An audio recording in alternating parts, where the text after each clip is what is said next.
ஹரே கிருஷ்ணா பக்தர்களே, சுத்த பக்தி இணையதளத்திலிருந்து ஒரு கட்டுரை.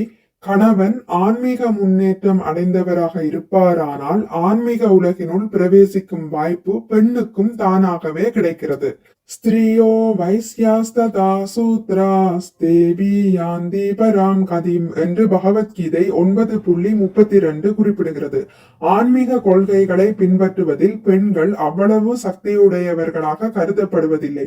ஆனால் போதிய அதிர்ஷ்டசாலியான ஒரு பெண் ஆன்மீக முன்னேற்றம் அடைந்துள்ள ஒரு கணவனை பெற்று அவரது சேவையில் எப்பொழுதும் ஈடுபட்டிருப்பாளாயின் கணவன் அடையும் அதே நன்மையை அவளும் அடைகிறாள். சபரி முனிவரின் செல்வாக்கினால் அவரது மனைவிகளும் ஆன்மீக உலகிற்குள் பிரவேசித்தனர் என்று இங்கு தெளிவாக கூறப்பட்டுள்ளது.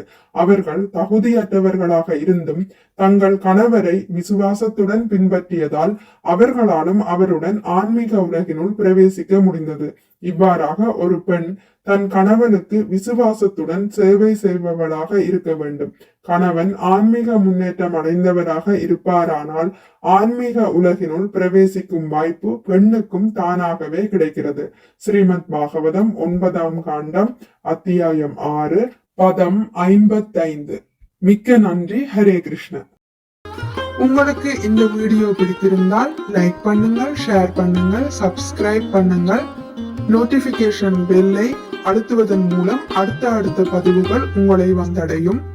பகவான் ஸ்ரீ கிருஷ்ணரை பற்றி கேட்டு மகிழ்வோம். ஹரே கிருஷ்ணா.